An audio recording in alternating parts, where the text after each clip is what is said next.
I have with me today an author. His name is Gerald Posner. Having listened to almost half of God's Bankers, which we'll talk about since I've only gotten halfway through the book, I'm listening to this history, and I don't know how I got this perception. I had this perception that the Catholic Church had always had money and was always with it and organized, and you tell this tale of one one kerfuffle after another and one mess up after another, and sometimes the church itself is on the edge of financial collapse over the last couple hundred years. Yeah, I mean, it was a surprise to me. I mean, I was born Catholic. My mother was Catholic. My father was Jewish. I went to Catholic schools, and I didn't understand the extent to which its financial history was this tortured history. And that's why I had to roll the book back to what I call this early start, because for a long time, and people will often forget this, many of your listeners may forget it, unless they saw the Borgias on Showtime, for centuries, they were Pope kings. They weren't just popes, the head of the world's largest religion.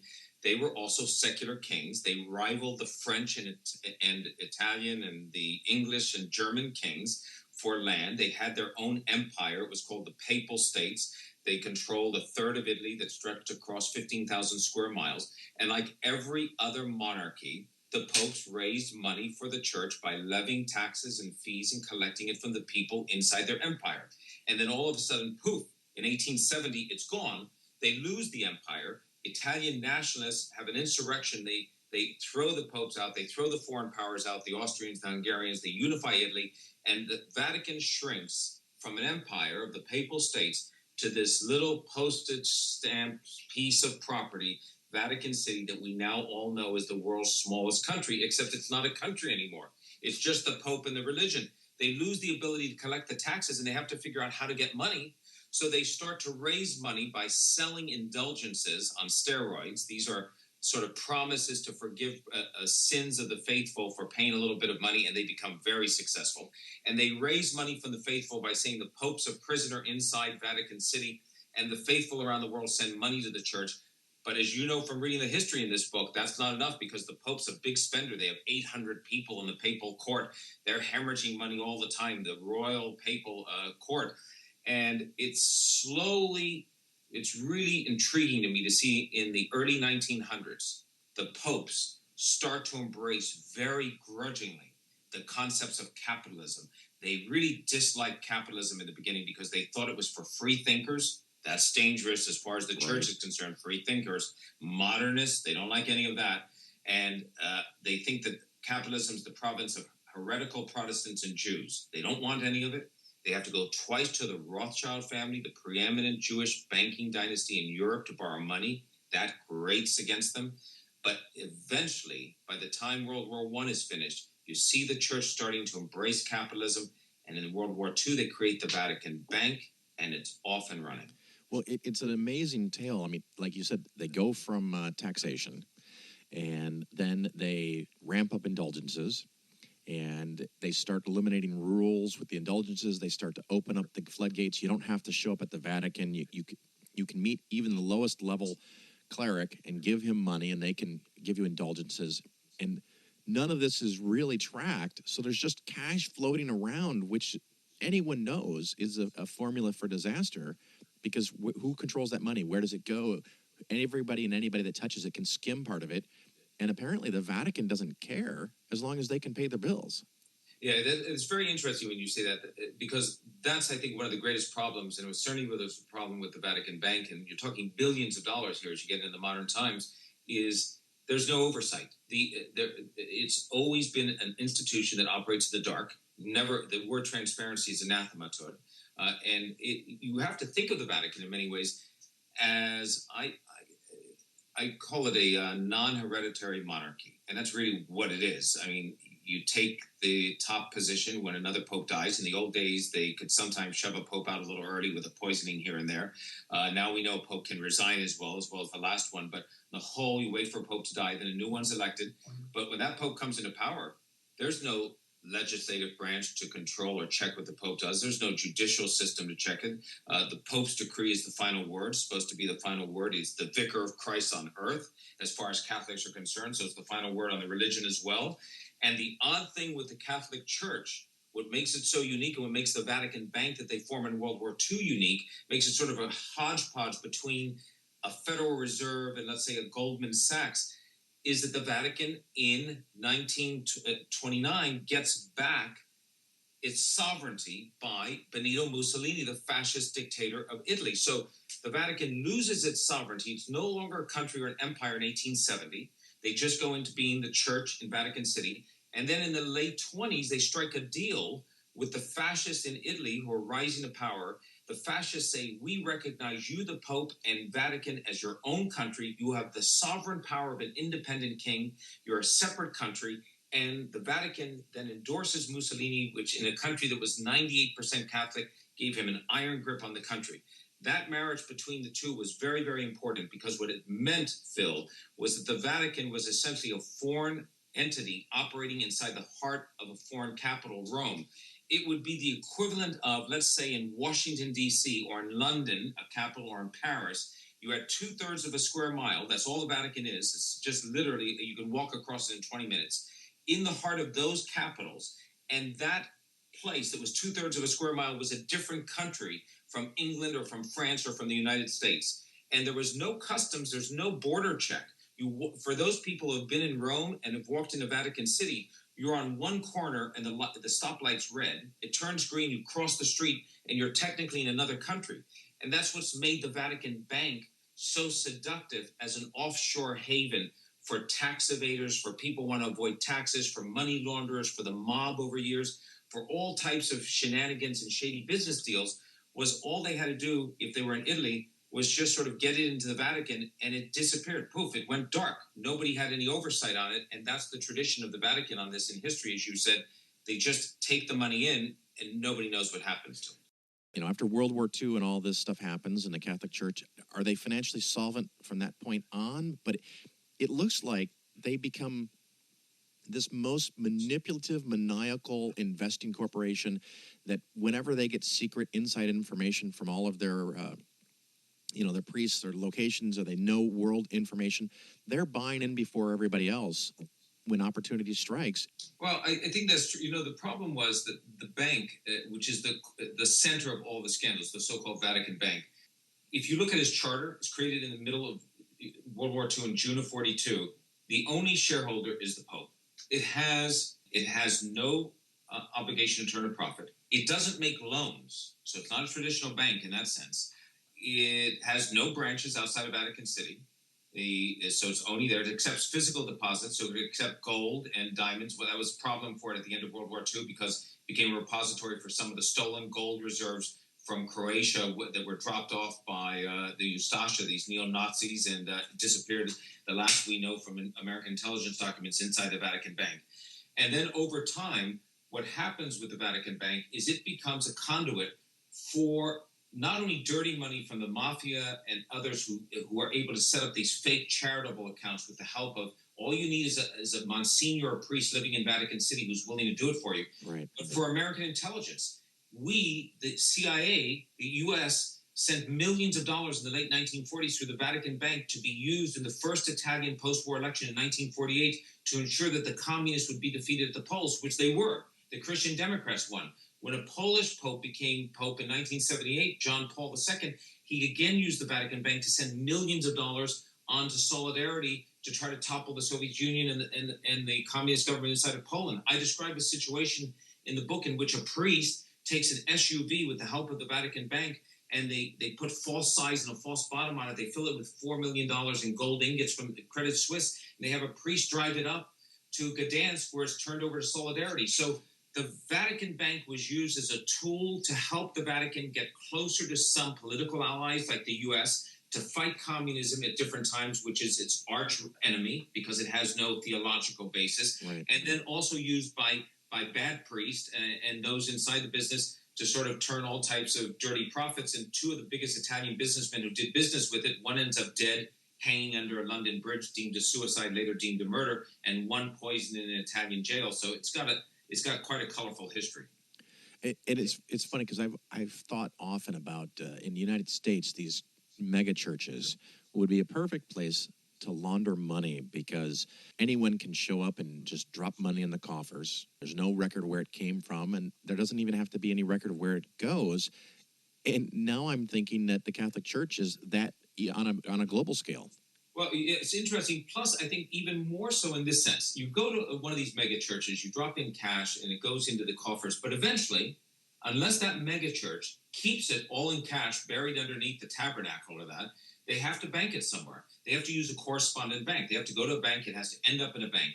Even if they use banks that are offshore banks in Bermuda, the Philippines, Andorra, wherever, there's a wire transfer. There's an electronic cable that somebody can follow to see eventually in an investigation where that money came from. The Vatican has something unique that none of those mega churches has. Because it has a sovereign status and has its own national bank, it doesn't need a correspondent bank. It doesn't need to send that money anywhere else. You can deposit the money in an African charity, $5 million in cash. It can come physically into a truck in Vatican City. It can go into the bank. Nobody in the banking system, no one in the Italian judiciary, no one in the American DEA or anywhere else knows that that money exists. Now, the change, Phil, was changing the game for the Vatican. And the reason that I say that I believe that reform is taking place, I mean, how can I be such a hard skeptic and critic and then think that all of a sudden things are changing and that this bank is becoming a compliant, normal bank? It's an unusual bit of odd serendipity. In 1999, Italy decided to go with the euro, the common currency in Europe. And that put the Vatican at an odd point because the Vatican relied on the lira, the Italian lira, for its currency. Didn't have its own currency. So the Vatican had to decide in 2000, what are we going to do? Are we going to print our own money as a church, or are we going to go with the euro? They decided after some debate to go with the euro. What they didn't realize at that moment was that it meant they would be subject to oversight from Brussels of their central bank, the Vatican Bank, to make sure, as Brussels checks every European central bank, that it's compliant on issues like money laundering, financing of terrorism, not allowing cash to be laundered. So the Vatican has been forced, because it's using the euro, to come kicking and screaming into some form of transparency. In 2011, for the first time in its history, it passed a law against money laundering. Never had one before. In 2011, for the first time in a 2,000-year institution, it passed a law against the financing of international terrorism. It now has a limit of 10,000 euros for how much cash you can bring in without declaring it. Never had a limit before. So modern financial transparency and regulations are being applied to this ancient institution because it has no other choice, but otherwise it wouldn't even be changing. Now, I thought a couple of years ago, they got, I guess, basically shut off by all the other world banks, and they couldn't do transactions. Am I recalling that correctly? Yeah, they got actually closed down for cash machine ATM transactions inside of Vatican City, which really has an impact on them because they have all these ATMs operating around Vatican City, and tourists use them. Yeah, they get to Vatican City, they need money, you run short of money, so you go to an ATM. And they were closed down because of money laundering concern, improperly, the way it was run with, at that time, Deutsche Bank. And what they did, the Vatican, was very, very smart. The Europeans closed them down because they didn't like the way they were running. So they had a smart fellow inside the Vatican. I talk about this in this chapter. He said, you know what? Let's go get a Swiss company. Forget about Deutsche Bank. Germany's part of the EU. They'll be monitored by Brussels and the EU rules about these cash machines. Let's go and get a non-EU country to run the cash machines. They went to Switzerland, which is a non-EU member. Switzerland, of course, great on finances, just out of the EU. So a Swiss company then started to run all of the ATMs inside the Vatican. They dodged that question about extra oversight. It's this long history of trying to figure out how to work around the system, not within the system. When you say that, it's so interesting because in this case, you have that odd mixture of religion and state. So people might be surprised. Some of your listeners might be surprised to realize that Vatican City is so tiny in terms of its not just size, but the number of people there. There's 700 to 800, approximately 700 to 800 men, and they're all men. You know that. There are no women running the church. 700 to 800 men running the entire institution out of Vatican City. And the same men are wearing two hats. And what I mean by that is that the same cardinal who's making decisions about religious doctrine is also the same cardinal, maybe a secretary of state, who's making decisions about whether They're granting recognition to the Palestinians and what they're going to do about the human refugee crisis. So they're wearing the secular hat at the same time they're wearing a religious hat. It's a very odd combination. And I assume because they've decided it's in their own best interest to clean up some of these money laundering things because they can make more money doing other things. I think you're absolutely right. They know they have no other choice because of this. They've closed 3,000 accounts since they've started to do this cleanup in 2011 inside the Vatican Bank that shouldn't have been opened, that belong sometimes to dead prelates, owned sometimes by mob companies. The prime example, probably the most powerful post-war Italian politician was Giulio Andreotti. He was 7 times prime minister. He died a couple of years ago. We now know, it's come out, that he had an account at the Vatican Bank called the Cardinal Spellman Foundation. Phil, there was no such organization anywhere in the world except for the name of this organization inside the Vatican Bank. A Monsignor inside the bank had set it up for him. We now know that Andreotti had put through about $60 million in cash through this account over the years he had it. It went to pay everything from slush funds to other Italian politicians to pay off money to his wife's Florentine jeweler. So this is how the bank had been used. Those types of accounts have been closed up. The Vatican knows going forward, it can no longer be a rogue bank. It can't have the Vatican Bank operating as an outlier, or it's going to be put on the F list by the OECD and the Europeans, and it won't be able to operate. It'll be shunned by every other major institution, won't be able to send money to JP Morgan or to Goldman Sachs or to Bank of America or anyone else. So they are cleaning up their act because I think it's the only option as long as they're using the euro, and they have no other option for their currency. Right. I can't imagine how those 800 people are going to print a currency and have anyone accept it. It would be like a Confederate currency in the United States. Now, the bank's current income, where's the money coming from? I mean, is it indulgences still? Is it tithes? Is it investments? What's going on? It's all investments, and it's very interesting that this bank, I will say, has invested very, very well, so that from its early days, put aside its early investments in German and Italian insurance companies, when they were doing that, they were also investing in American sort of blue chip stocks companies. They were buying property in American bonds. They were buying properties in central London. They still have to this day worth hundreds of millions of pounds in terms of their value. And since they make no loans, in the 2007-2008 downturn, that great recession, they weren't hurt at all because they didn't have any of these crazy packaged loans with derivatives and everything else that then came back to haunt them. They put their investments primarily in real estate. That real estate continues to grow. They earn big dividends from that in real estate properties. As a matter of fact, the Vatican's the only country in the world, Phil, that owns more property outside of its legal border than it does inside the size of the country, not surprisingly. Right. And a group called Propaganda Fide, which is sort of runs Catholic Charities, is where all the Rome properties are put. Their Rome properties are the second biggest in Rome outside of the Italian government, worth billions of dollars. And a couple of years ago, they had a scandal because they were doing sweetheart leases to some of their favorite Italians and some of the politicians and journalists.